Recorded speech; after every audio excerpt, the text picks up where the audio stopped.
my name's Helena. Welcome back to my channel. Today I'm really excited to say that this video is in collaboration with Nico from over at Nebula Photos on YouTube. If you haven't checked out his channel already, I'll leave a link down in the description. Make sure you go and give him a subscribe and watch some of his videos. They are absolutely awesome. So I'm super excited to say that today Nico and I are going to be making an HaRGB image of the Cygnus wall, also known as the North American Nebula. So NGC 7000 North American Nebula, Cygnus wall, whatever you know it as, is an emission nebula in the constellation Cygnus. It's 2,202 light years away from Nico and I's back gardens, and it's really near the star Deneb, which makes it really easy to plate solve and frame up. So I'm going to be using a regular Canon camera, so in this case a Canon 60D, to photograph it in RGB wavelengths, so just a normal one-shot colour camera. Over in the USA, Nico is going to be using a dedicated astronomy camera. In this case, he's going to be shooting in the hydrogen alpha region, which is really going to make our final image pop. If Nico and I can do it from over 1,000 miles apart, you guys certainly can.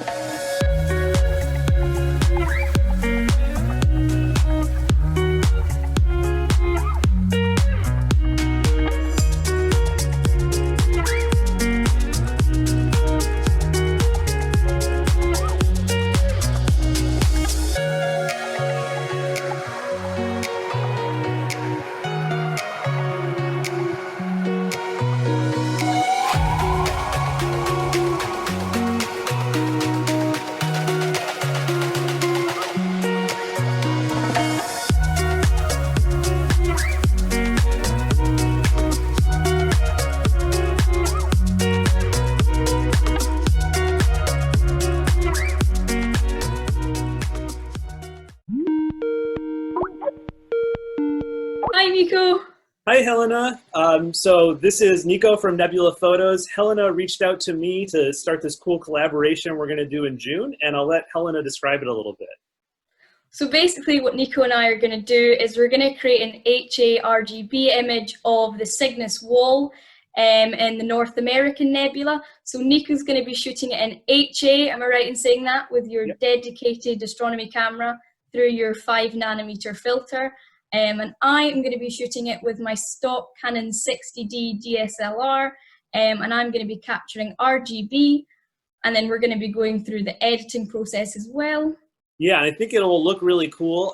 The great advantage to RGB imaging, of course, is that you get all the star color. So in this field, there's like a really nice blue star and a yellow star, and it really adds something. The drawback to, I find, to narrowband imaging is you never really get that accurate star color. So HaRGB is a really nice way to go. So HA also is going to make the regular RGB pop a little bit, so it's going to make the image more vibrant, if you like, I think. Yeah, and also more detailed, because one thing is when you're it will look more detailed, at least, because one thing with the HA is because it's only that 5nm pass, you get a lot more contrast. So it really makes the features sort of pop. Yeah, it's going to be interesting because I've actually only seen images with 12nm and 6nm, so 5nm is going to be really cool, I think. Yeah, my disadvantage here is I'm really just outside of Boston. So another thing that's cool about this collaboration is Helena is in a place with really low light pollution, and I'm in a place with like the worst light pollution imaginable. So it'll be fun to like see our results that way too. What Bortle scale are you, Nico? Bortle 9, so the worst possible. Okay, so I'm Bortle 4. So my dark site is still Bortle 5, Bortle 6-ish. Oh wow, okay, about 45 minutes away. I think my dark site's about Bortle 1 or 2. Ooh, wow. And it's about 15-minute drive. It's pretty awesome. Cool. One thing that we've been talking about is just sort of like the logistics of this. One of the first things that we were trying to figure out was when would be a good time to shoot it.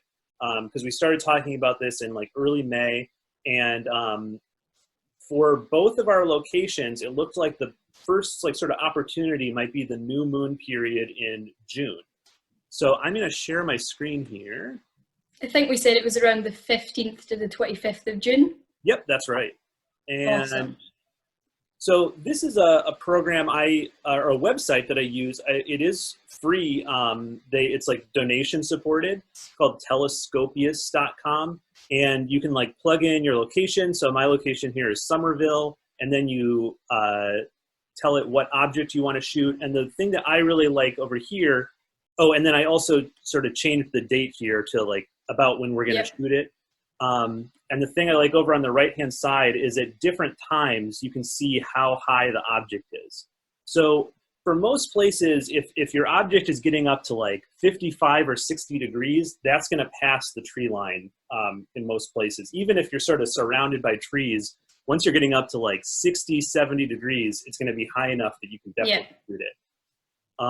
Also, it's really nice for the object to be high in the sky because that's also usually the darkest part of the sky. So Cygnus is just a really cool area throughout the summer because there's a lot of nebulae in there. And then I did the same thing for Helena's location here, and you can see it's also getting high there. She's so far north that you can see that this, like on mine, it's saying like it gets truly dark in the middle of the night, and on hers, it never gets like true dark, but you can say a little bit more about that. Yeah, so from where I am, so you use Telescopius to find like the height of the object and where it would be in response to the objects around you. I use Lyrium, so I'm more familiar with that piece of software. So I use Lyrium, and basically what I did was I pressed fast forward on the time for my location. And basically, so I went to around the middle of the 15th to the 25th. So maybe around the 20th, I can't exactly remember, but roughly around then, to find where all the objects in the night sky would be. Because obviously now, where are we, the 17th of May, Cygnus isn't going to be within reach from where I am. It's not going to be high enough. So I needed to see where that was going to be in response to where I am later on next month. So I typed it into Lyrium, got that, and then I used an app that I use called Skyview, and basically I tracked the object in Skyview on my phone. So it's just I think it's available on Android and Apple. I have an iPhone, and I tracked the object up. So straight ahead, I think I was east in my garden, and I tracked it up, and then I could see like where it was in response, because I have actually quite a lot of foliage in my garden, which is quite disappointing really, because I can't get the most of like Bortle 4 that I have, but I tracked it all the way up on my iPhone and found where it would be around the 20th of June in the new moon phase, and found that I could get it, which was pretty cool. Cool. And so did you get a sense of like what time in the night you would probably shoot it around then? Yeah, so around June, really, as you said before, that I never get complete darkness. So right now it gets dark around, say, 9:30, 10, and I'm polar aligning by like 10:15, 10:30. But it's going to be getting dark, say, around 10:30, 11, fully. And then I will start my imaging session. I'll do my polar alignment around 11:15, 11. And then I'm hoping the imaging space I'll get is around between 11:30 and maybe 1:30, 2:30. And then obviously by 2:30, 3, it's starting to get quite light, and those long exposures are going to be a real issue, and it's going to like flood out the image with light. So that's the plan so far. What about you, Nico? What's your like imaging time? I'm thinking probably like I could start at 10. But our plan is that like right as you're finishing your imaging session, since you're 5 hours ahead of me, that you can like send me a file. So right now we're talking and it's like noon here and 5 o'clock your time, right? Yep. Yeah. So I think it will be cool that like if the weather works out, fingers crossed, we can like be imaging on the same night, and Helena's going to start, and then she's going to send me one of her raw files so I can plate solve to it. And for people that don't know what plate solving is, it just means like you tell your computer exactly the star patterns you want to see in your image, and then it takes a series of pictures until your mount is perfectly aligned to your reference image. And so Helen is going to send me the reference image, and then we'll be like pointed right at the same spot in the sky, which would be cool.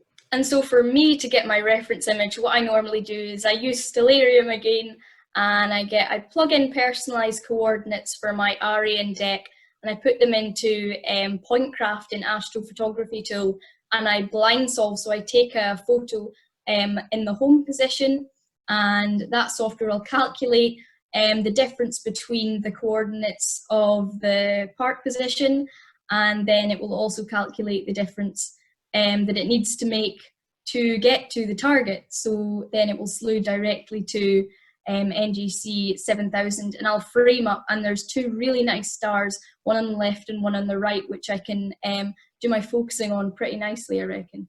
Cool, yeah, and let's just show everyone, let me share my screen again, our field here. This is called Imaging Toolbox, and this is, I plugged in Helena's gear here, so she's going to be using the 60D, the Skywatcher 80 ED with the field flattener, which brings it down a little bit to an effective focal length of 510 millimeters. And then one thing you can do in this Blackwater Skies imaging toolbox is down here, you can add a second reticule. So I'm going to click New, and I'll change the color here to something else so you can see it.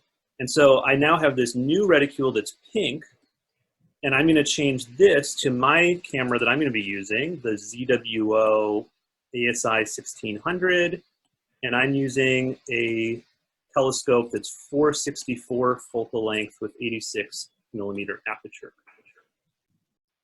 And this is to get like a comparison of our field of view so we can frame it up correctly, and obviously because you're plate solving, we're going to get the right framing, and you're going to be right dead on to what I was 5 hours previously. So this is just as a comparison that Nico's showing you in our sensor sizes. Exactly, and you can see that our sensor sizes are pretty similar in terms of height, once you take into account the slightly different focal length and pixel pitch. The only thing is we're losing a little bit on the sides here, but when we register all of our pictures together, we'll just have to crop out a little bit of the sides of the picture in the final result. But it's nice that we get the nice star towards the left as well in both of our images. I think that's really cool. Yeah, that'll be really cool. And there's a nice pair of like a blue and an orange star down here too, I think, cool. in the dark nebula part. So I think this is going to be really cool. I'm so excited that this is all working out. And we're going to next connect up in about a month from now in June, dark period. Yep. So we can talk a little bit more about just make sure we're all ready to do the capture plan and share the equipment we'll be using. Yep, and then I'll send over the raw files to Nico, as we said, and he'll be plate solving and we'll be on Cygnus wall. Okay. And then on to the editing. So this is going to be like a cool, big collaboration. Hopefully everyone's going to really like it on both of our channels. Awesome. I'm so excited for this, Nico. All right. Nice to talk to you, Helena. Okay guys, just a little update gear-wise. This is about a month later since my last little clip. So the clouds have actually been really reluctant to go away, but as you can see, and because of my squinting, we have a crystal clear day today. It's about 28 degrees here in Scotland, and that is absolutely unheard of most of the time.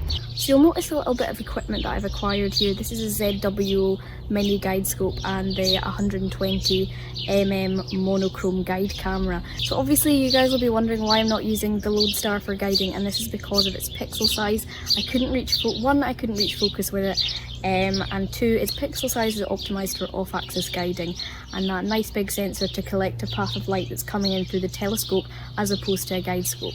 So I'm setting that aside for now, and we've got this little guy to do the job today. Obviously I haven't focused it at all. I'm going to focus it on a distant object this afternoon actually, so that's one less thing to do tonight. I've set up a PhD2 guiding wizard for it, so that should all run really smoothly.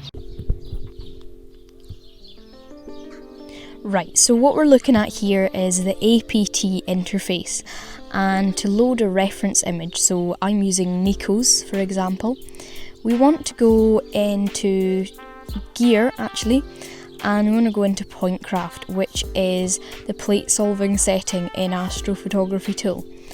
We then want to go into image to load an image that we've already saved. So I've pre-saved it in a folder, and if we double tap on it, it'll bring it up. So it's a lovely image of Cygnus wall. We're then going to click blind. So when it blind solves an image, it looks at the image and it studies the star patterns, and it finds where it is in the sky in response to the North Star. So it's going through that process now. It can take anywhere between 10 and 40, 50 seconds for me. Really depends how far you're out. So that's success, and that's in 18 seconds, so that's absolutely fantastic. And this little arrow is showing you where the image is in response to the North Star.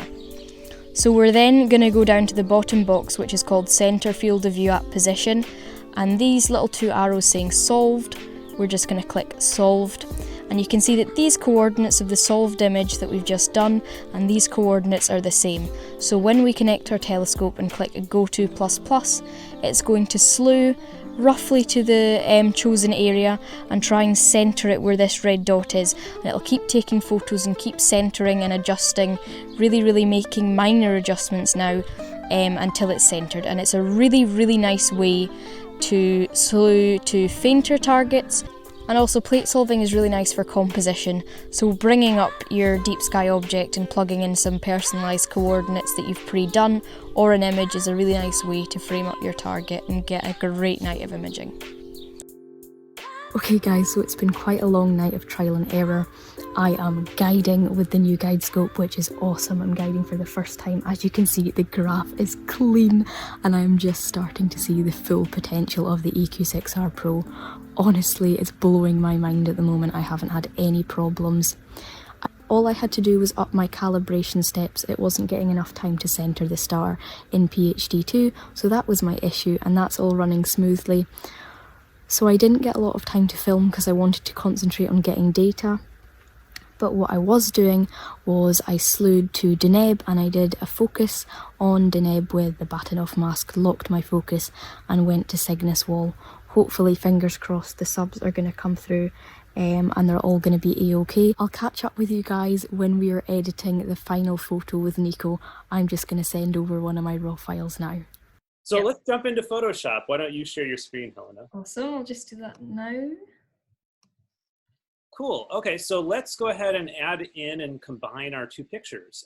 So you'll go to the File menu, and we're going to choose Place Embedded. And then I'll pick your starless image. Yep. Which Nico has sent me previously, and we've pre-aligned these, so it should be okay when I just tick it. Yep. And go ahead and hit return or enter. And if you just turn the little visibility off and on, they should look lined up. Yeah, perfect. The wall seems to be tilted just right, I think. Good. There we go. And for now, you can go ahead and turn off the visibility of your DSLR layer. And then we're going to add a saturation adjustment layer. So go to the little adjustment things up there and then do the hue/saturation. And click on the button for colorize.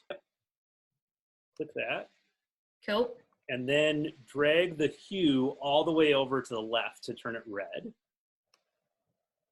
The saturation is sort of a personal thing, but let's keep it not too saturated yet. Let's maybe do like 30 or something like that. Yep. Yeah, it really comes down to personal taste when you're doing something like this, when it comes down to colouring, but I don't like oversaturated either. I'm the same.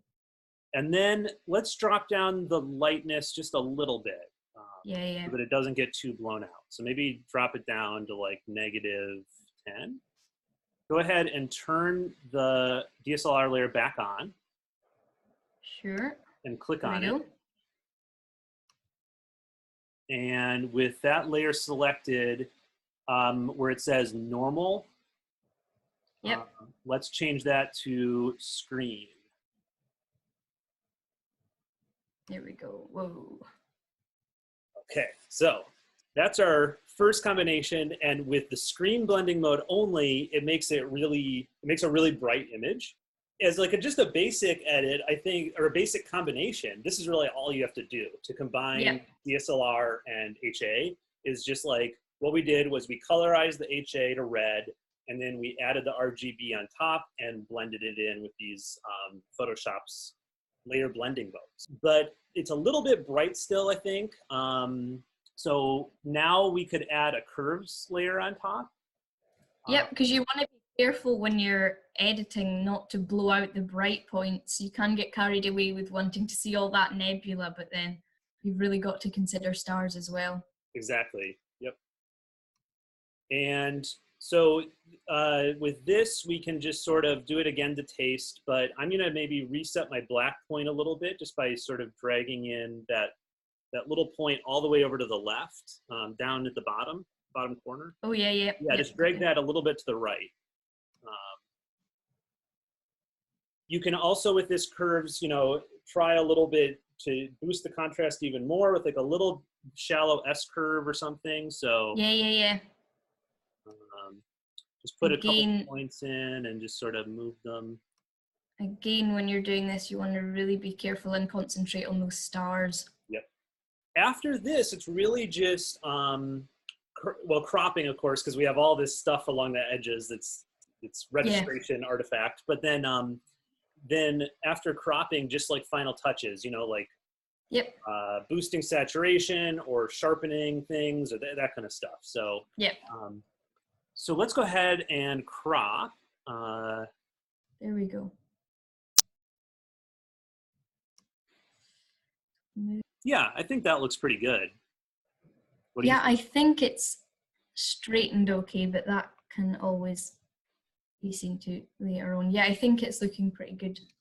Oh, my computer does its thing. Yes. There we go. Look at that. This is going to look really good on a monitor because it's like, it's about the right size. Yeah, I know. I was about to say, desktop backgrounds, anyone? You can duplicate the luminance layer a few times and add a filter called high pass, which just brings out a little bit of the detail a bit more. It's sort of like just adding the contrast, but in only specific areas. Okay, got you. And then another thing that's in your version of Photoshop that's really easy is you can do some noise reduction and sharpening at the same time with the camera raw filter. So if you do, what is that? Should I merge these? Yeah, don't merge, but make a new from visible. So it's is that Control-Alt-Shift-N+E, that one? Yeah, that weird one with all the modifiers. That one. All the buttons on the keyboard. Yeah, exactly. Okay, and then you can go to Filter, Adobe Camera Raw, or whatever it's called. Loading. Yeah, I do recommend this for noise reduction because things like astronomy tools, they're one tap, but they can be quite aggressive sometimes, so you do have to be quite careful. Yep. And then I think it's in like the details pane or something. Yeah, it's in this one. Yeah, and so you can do that to taste, and make sure you zoom in and zoom out, that kind of thing. So the noise reduction's on the bottom, the sharpening's on the top. You can see by these panels, but if we just drag, you really do not want to overdo this because it ends up becoming really blotchy and blurring out the details. So you want to make sure your detail's still there, but you're getting rid of the noise. A tool I like to use is the color noise reduction because with noise you're getting a lot of red and green pixels. You can probably see some round about here. So if we just drag that up a little bit, you can see they're sort of disappearing. And another thing you can do is you can set your noise reduction layers to like 66% opacity, so you're not getting the full whack of the luminance, if you like. Cool. And then another final touch is like, right now I'd say that our image is like maybe a little bit low on the saturation. Like we could probably boost it like, I don't know, 25% or something, but you don't want to go crazy with that and make it look like it's gonna like burn your eyes or something. But I think like right now it's like it looks like a little bit too pastel maybe. So this is gonna make it pop a little bit more. It's really personal taste when it comes down to this as well. Yeah, even that I think, you know, made a difference. Yeah, I think it's fine. Yep. There. It's just very, very slight. Final thing I want to say while we're on this call is the major thing that I've seen can go wrong with like merging the HA and the RGB is blowing out the stars or blowing out even the bright parts of the nebulae. Because when we first did that like screen blend, it looked really cool and you were seeing everything, but then if you're not careful, you just start like clipping stuff to white and no, you have to be really careful. You have to be really careful, I think, when you're blending to not to reset your black point as you're going. Don't like wait to the end, because if you wait to the end, you might not be able to recover blown highlights. But what do you think? I think it looks really good. I think it looks really, really good. The HA has brought much more structure to the nebula that a DSLR in that temperature just would not have been able to get. It would have been a noisy mess. But then my DSLR footage is sort of given the stars some nice color. So yeah, I think it's really nice overall.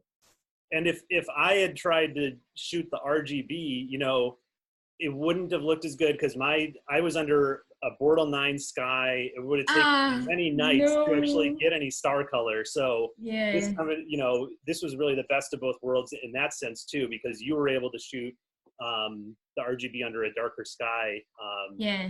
Which I get so few nights where I can travel and do that. So right guys, that is it. We have merged HA and RGB together to create a composite image of the Cygnus wall.